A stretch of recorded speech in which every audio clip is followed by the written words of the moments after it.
Hello दोस्तों, कैसे हैं आप सब। आई होप कि आप सब बहुत ही अच्छे होंगे। आज हम लोग खान सर की बुक में जो प्रैक्टिस सेट दिए गए हैं उनके पहले प्रैक्टिस सेट पढ़ेंगे। सबसे पहले जीके जीएस का क्वेश्चन है। पहला क्वेश्चन है, सिंधु सभ्यता के निम्नलिखित स्थलों में से किस स्थल में गोदी होने का प्रमाण मौजूद है। तो लोथल में गोदी होने का प्रमाण मौजूद है और लोथल को ही मिनी हड़प्पा के नाम से भी जानते हैं। अगला क्वेश्चन है, उत्तरी बिहार का प्राचीन नाम क्या था। तो उत्तरी बिहार का प्राचीन नाम वज्जी था। अगला क्वेश्चन आता है, तीसरा है, निम्न में से कौन सा युग सही सुमेलित है। तो निम्न में से कौन सा युग सही सम्मिलित है। पहला है डलहौजी सतत प्रथा का अनुमूलन, या फिर कार्नवालिस अस्थायी भूबंदोबस्त, या फिर वेलेजली सहायक संधि, या फिर William Bentinck regulating act. 4 option दिए गए हैं। इनमें से 2 और 3 कार्नवालिस अस्थायी बंदोबस्त और विलेजली सहायक संधि, ये दोनों सही हैं। अगला क्वेश्चन आता है, क्रिप्स मिशन का प्रस्ताव कब आया। क्रिप्स मिशन का प्रस्ताव 30 मार्च 1942 को आया था। इसके सही उत्तर हो जाएगा ए, दिल्ली। अगला क्वेश्चन है, दिल्ली समझौता किसे कहा जाता है। तो दिल्ली समझौता गांधी इरविन समझौता को कहा जाता है।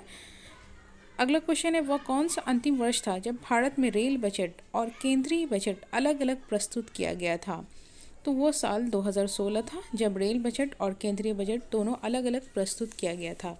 अगला क्वेश्चन है, 1919 से 20 के दौरान दरभंगा राज्य में किसान आंदोलन का नेता कौन था। तो किसान आंदोलन का नेता उस टाइम स्वामी विद्यानंद था। अगला क्वेश्चन है, वास्को दी गामा ने समुद्र मार्ग की खोज की थी। तो वास्को दी गामा ने भारत समुद्र मार्ग की खोज की थी। अगला क्वेश्चन है, इनमें से कौन घटना द्वितीय विश्व युद्ध का परिणाम नहीं है। तो इनमें से राष्ट्रीय संघ का संगठन जो है वो द्वितीय विश्व युद्ध का परिणाम नहीं है।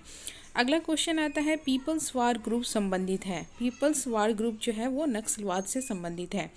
अगला क्वेश्चन आता है, भारत का संविधान संविधान सभा के द्वारा डैश को अपनाया गया था। भारत का संविधान संविधान सभा के द्वारा 26 नवंबर 1949 को अपनाया गया था। अगला क्वेश्चन है, भारतीय संविधान को संविधान सभा ने कब पास किया। तो भारतीय संविधान को संविधान सभा ने 26 नवंबर 1949 को ही पास किया था। अगला क्वेश्चन आता है, किस संविधान से भारत ने राज्य के नीति निर्देशक तत्वों के विचारों को अपनाया। तो राज्य की नीति निर्देशक तत्वों को आयरलैंड के संविधान से अपनाया गया है।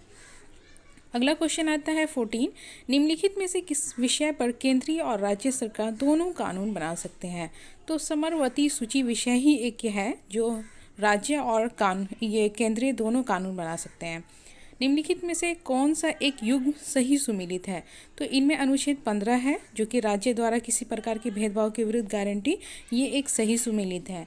अगला क्वेश्चन 16 है, जब कोई राज्य राष्ट्रपति के शासन के अंतर्गत होता है तब उस राज्य का बजट कौन पारित करता है।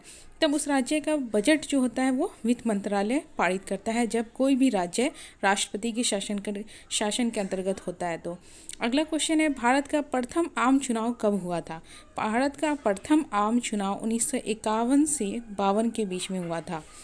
अगला क्वेश्चन है, पंचायत समिति के सदस्य अक्सर कितने वर्षों के लिए चुने जाते हैं। तो पंचायत समिति के सदस्य अक्सर 5 वर्षों के लिए चुने जाते हैं। अगला क्वेश्चन है, सितंबर 2018 में किस भारतीय राज्य के पहले नागरिक विमानपत्तन का उद्घाटन किया गया था। तो वो सिक्किम के पहले नागरिक थे।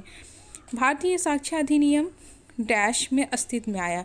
कब आया भारतीय साक्ष्य अधिनियम। तो 1 सितंबर 1872 को अस्तित्व में आया है। अगला क्वेश्चन है, निम्न में से कौन सा ग्रह आकार और निर्माण के मामले में पृथ्वी के लगभग समान है। तो वो बस शुक्र ही ग्रह है जो पृथ्वी के लगभग समान है। अगला क्वेश्चन है, 1 दिसंबर को किस दिवस के रूप में मनाया जाता है। तो 1 दिसंबर को विश्व एड्स दिवस के रूप में मनाया जाता है। अगला क्वेश्चन है, लावनी किस भारतीय राज्य का प्रसिद्ध लोक नृत्य है। तो लावनी महाराष्ट्र का प्रसिद्ध लोक नृत्य है। अगला क्वेश्चन है, निम्नलिखित में से किस प्रकार का कोयला उच्चतम गुणवत्ता का होता है। तो उच्चतम गुणवत्ता का कोयला जो है एंथ्रेसाइट ही होता है। अगला क्वेश्चन है, विश्व का सबसे गहरा महासागर कौन है। तो विश्व का सबसे गहरा महासागर प्रशांत महासागर है। Thank you.